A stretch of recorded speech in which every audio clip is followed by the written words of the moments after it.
guys, and welcome back to the Saints View, the channel for something content for our match preview and predicted lineup video as we look ahead to Monday night's trip to Everton, a game that I'm not particularly looking forward to, and we'll get onto that in a minute. But before we get into it, do make sure you've hit that subscribe button with notifications turned on. Follow us on our socials too, and as always, this video is kindly sponsored by the guys over at Pitch Sport. Make sure you've downloaded that app if you haven't yet already. The link is in the description.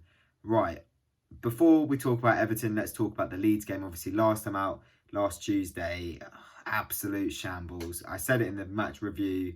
At the time, of course, it was just after the game. Emotions were high.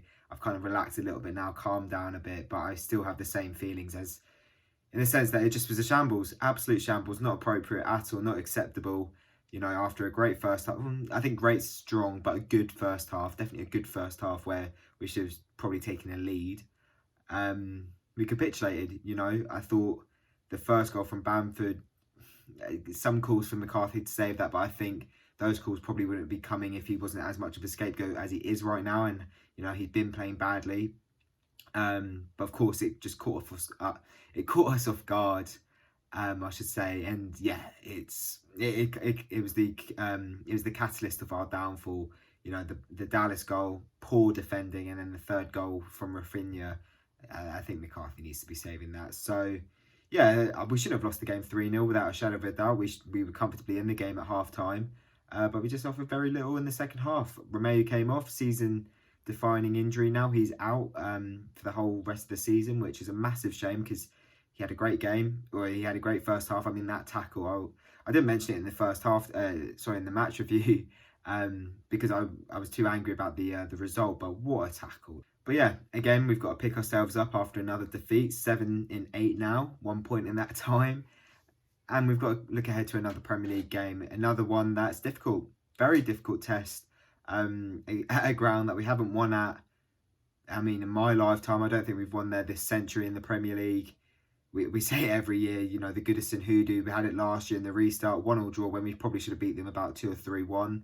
I remember when Mark Hughes first came in, it was one of his first games. We were 1-0 up for a while and conceded late on, which was undeserved. We've had a few all right performances there over the last couple of seasons, but we've never been able to take the 3 points. You know, it does feel like it's a bit of a curse, and who knows, maybe a second time around going there with no fans might be the opportunity for us to get our first win there in God knows how long. But form would suggest that we've got absolutely zero chance, and that's because, you know, we're obviously on this awful run of 7 defeats in 8 games, and they've had a great season, knocking on the door of a European spot. They've just been to Anfield and won for the first time in ages, so maybe the fact that they've put the end to a hoodoo at a certain ground, maybe we'll do the same with theirs. Who knows? Their home form isn't as good as their away form, I will say that, so maybe we take that on the chin. But again, injuries in the squad means we can't field our best possible 11.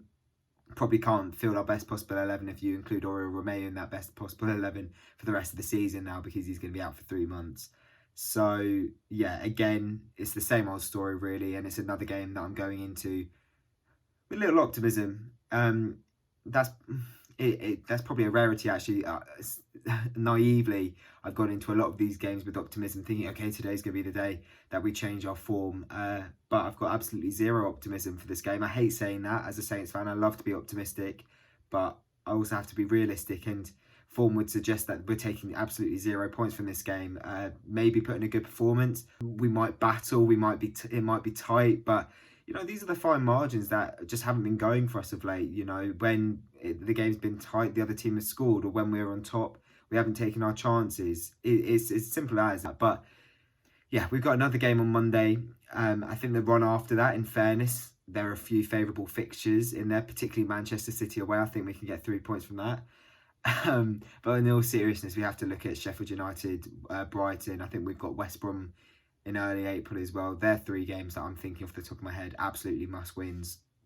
But of course, we've got to focus on 1 game at a time. It's Everton next, and yeah, I'm very, very scared. They've got great players. In fairness, were very good against them at St Mary's back in October, but that's when we were at our peak. And in fairness, they were probably at their peak then as well. We put an end to their unbeaten start to the season, but we battled. They didn't show up on the day, and we were particularly good, and we won 2-0.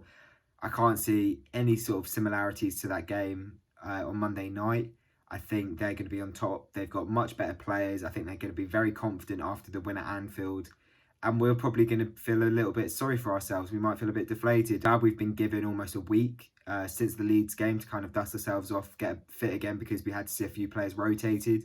You know, there are absolutely no excuses for the likes of Ings or Minamino. Well, I was going to say Minamino, but he's injured for this one, and we'll go on to the predicted lineup later on. But for example, Ings, there's absolutely no reason why he shouldn't be starting, regardless of contract talks behind the scenes. He's our best striker. He absolutely has to play.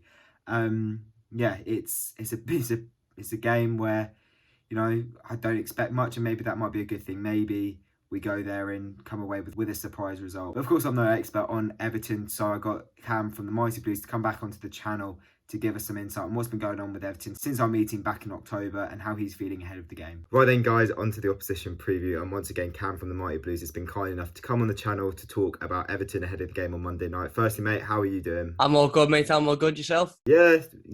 Like we said just then off air, trying to do as best we can in these times at the moment, but hopefully there's a bit of light at the end of the tunnel to come. But obviously, game on Monday night. Big game for Everton. I mean, big game for Saints, I think, as well, in the sense that we've gone so long without a Premier League win now. But I think a lot of fans are particularly concerned about our treacherous form at Goodison Park. I don't think we've got a Premier League win this century. Obviously, you guys recently put the end to the hoodoo of your time at a ground this century where you had not too much luck. Firstly, I wanted to get your thoughts on that win at Anfield a couple of weeks ago. Just how much did that mean? Oh, it meant everything, mate. It meant absolutely everything. I'm still not over it, to be perfectly honest. It's been an amazing week to be an Evertonian. It started with the win at Anfield on Saturday. We then had the stadium news that's been approved by Liverpool City Council on Tuesday. We had Luca Dean's new contract announced on Wednesday. So it's been a pretty whirlwind of a week for us Evertonians, and that win was absolutely everything. It meant, it meant everything to us, but it meant everything to the players as well. I've spoke about this on our live streams over the last couple of days or so, and I specifically mentioned one player, and that's Ben Godfrey. And this is a lad who, 6 months ago wasn't an Everton player. He was playing at Norwich in August and July. Joined Everton in the summer, and if you look at the reaction that he had after that Merseyside derby and how much it meant to him, and not the look on his face, you'd think he'd gone through the 22 years of hurt and pain that we all had. I mean, you'd expect to see Duncan Ferguson with tears in his eyes and Tom Davies loving it, because they've been Evertonians all their life, so they've known what those last 22 years have been. But Ben Godfrey's only just come in. He hasn't been a Blue for the last however many years, and you could see the look on his face. It meant as much to him as it did anyone. So yeah, mate, honestly, it's amazing. It really, really is. I didn't know how to feel on Saturday night. I didn't, because obviously we haven't won a derby in a decade. Even at Goodison Park, so to break a hoodoo of 22 years away from home and do it in a good fashion as well was just absolutely unbelievable. And what are your general thoughts on the season so far? Because obviously it's been very impressive in my opinion as an outsider under Ancelotti. Obviously we beat you guys at St Mary's, put an end to your unbeaten start to the season. I think it was after only 5-6 games, so it was pretty early on in the campaign. But generally, overall, how's it gone in your opinion? Yeah, I think it's been a good season, to be honest. I think overall Everton are probably overachieving when you look at the grand scheme of things, considering the fact that we're joint points with a team now, and I know they've had a lot of injuries and then all of that sort of stuff, but we're joint points with a Liverpool team that finished 50 points ahead of us last season. So to not, without talking about their failures this season, it shows how good Everton have done. It shows how much progress Everton have made. And like I said, we've had a couple of bad defeats. We've had a couple of defeats that I think, at times you'd look at and you think, what, they're a decent side yourselves. When you come when we come to St Mary's, you were playing really good football. You were a decent, you still had a decent side, but you were in good form at that point. Manchester United, Man City, these are games that you look at and you think, what, on any given day you can lose those games. But then you look at some of the defeats like Fulham and Newcastle away and at home, and Leeds at home, and we played them away a few weeks later and beat them comfortably. And they're the games that you sort of think, we should be picking up points there. But then again, you look at Tottenham away on the opening day of the season. We hadn't beaten them, I think, in 11 years in their ground. The Merseyside derby at Anfield, we've just mentioned, 22 years without a win there. So I think it's been a good season for Everton Football Club so far. I think barring, I've done a little bit of a calculation on one of our videos that if we'd have beaten the likes of Fulham and Newcastle, not even counting Southampton or Man United or City. Fulham, Newcastle twice, and Leeds, which are, all winnable games, I think we'd be sitting second behind Manchester City. And I'm not saying we're competing with Man City because we played them the other day and they're just another level, but it just shows that those games that you'd expect to win going into them, and you come out and you haven't won, or you've put in a bad performance, if we'd have won all of those games, not even including the games against sides that are doing well, then we'd be, well up there in the top sort of 2 or 3. So it's, there's improvements to be made, of course. There's consistency to be added to the side. But I think overall it's been a good season so far. And you can see where Carlo Ancelotti's trying to take this club. Well, the game is the first Premier League game of March. It means we've got 2.5 more months of the season. Come the end of May, where do you think Everton should be? What's the ambition? Obviously, still in the FA Cup, in a great position in the Premier League. What would you like to see, and what do you think is realistic? Well, obviously, I'd love to see top 4, mate. I'd love to see top 4. And I think in this season, look, I don't want to get my hopes up, because I've got, I've got every sort of feeling that if we lose on Monday, I'll be sitting there saying, oh, this team isn't good enough, this squad isn't good enough to finish in the top 4, etc. And if we do it again and we lose in 3 weeks' time or whatever to another side that we should be beating, I'll probably say the same thing. But I think given the season and given the way in which everybody's playing, I mean, we just mentioned Liverpool, who were, won the league comfortably last season. Now they're, losing every week. It only seems like Manchester City, to be honest, they were the only team that, pretty much you guarantee to win every week because they're absolutely exceptional. Everybody else can drop points. So I think realistic expectation is European football for me. 5th to 6th, I think, is a realistic target, and I think it's an achievable target. If we can add a bit more consistency to our results and start beating those sides that you'd expect to beat, your Fulhams, your Newcastles, etc.,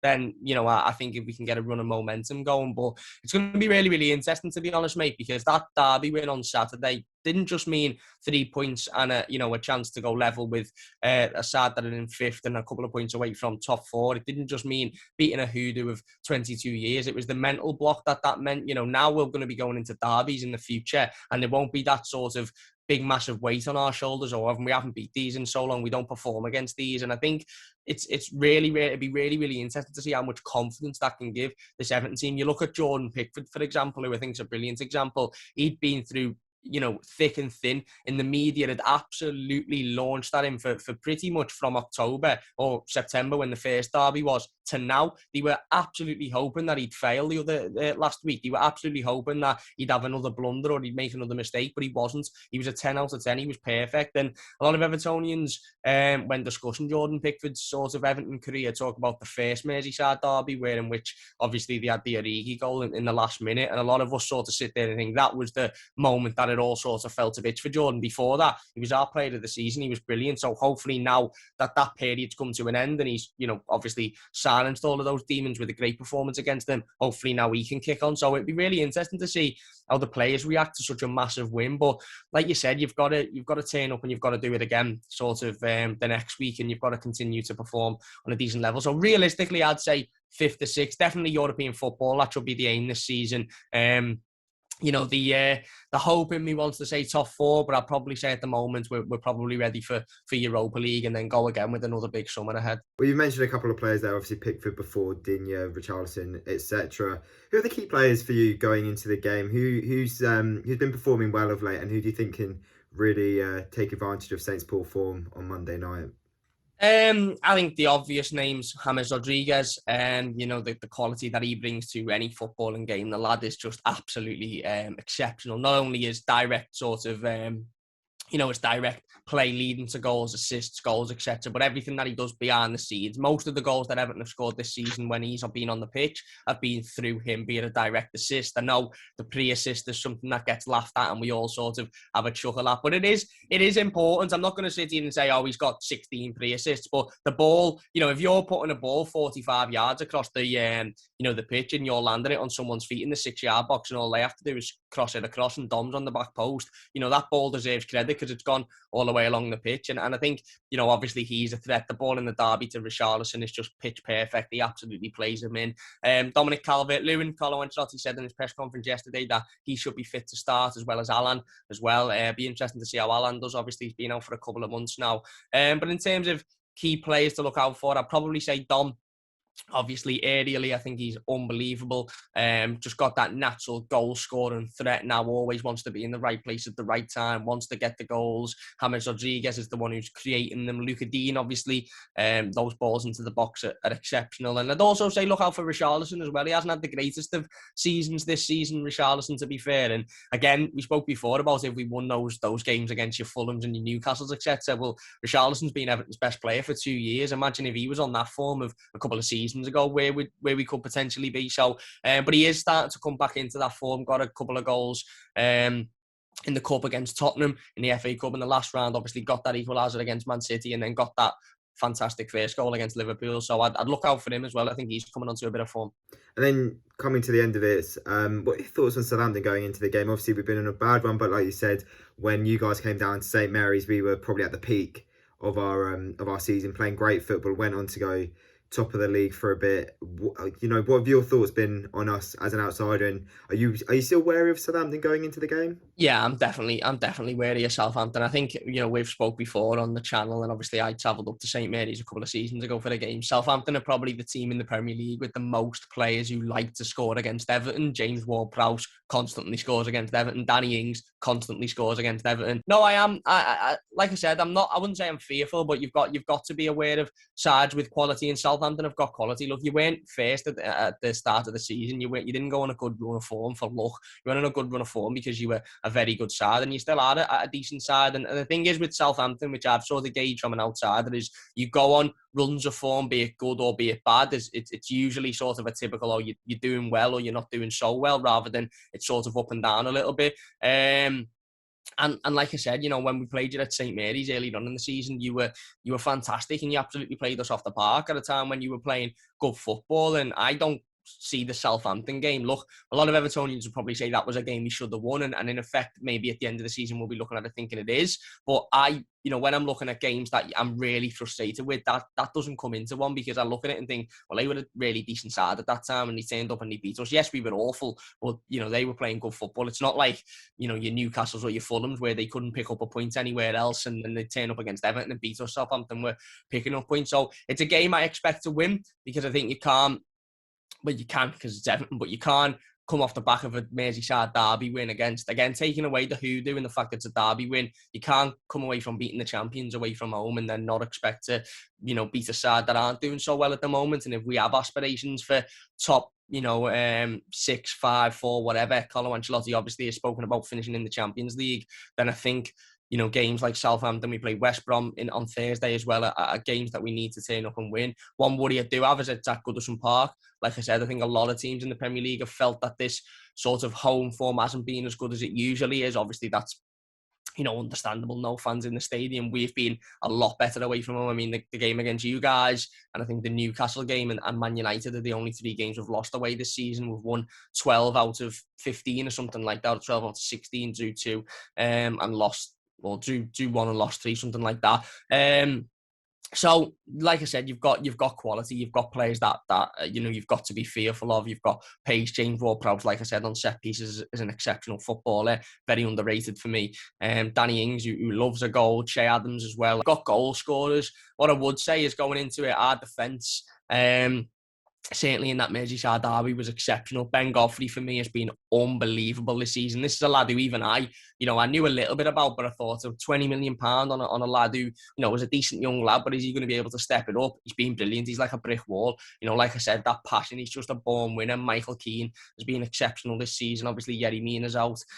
So I think it'll be a difficult game, to be perfectly honest. Like I said, Everton and Goodison aren't very good at the moment, so we need to break that hoodoo. That's another hoodoo that we need to get over now. Obviously, it's not 22 years worth of hair, but it's still a bad run of form this season at home. So I think it'll be quite it'll be a tough game. I think it'll be an even game, but I would expect Everton to go out and win if we've got any aspiration of finishing in Europe at least this season.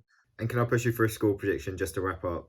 It's difficult. I'm going to say 2-1 to Everton. Like I said, I think Southampton are a team that even on bad run of forms can turn up and have got quality and can definitely hurt sides. Obviously, Dominic Calvert-Lewin being back is, well, hopefully he's back. Hopefully he's back starting is massive. I mean, he come on and changed the game against Liverpool. Just that physicality, that, he's got that striker's knowledge now of getting in the box. And if he gets touched, he'll win a penalty. If he's in the right area, he'll take a shot. But you've got one of the...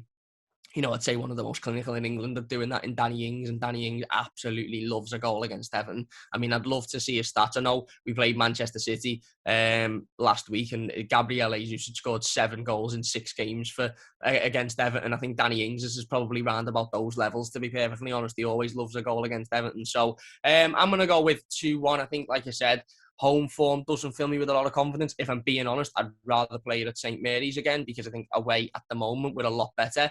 But you'd have to, that's not an excuse. You can't end the season with bad home form and still expect to finish in a European position. So we need to sort of get over that as soon as possible. Thank you so much for coming on, mate. Just to wrap up, how and where can people find you?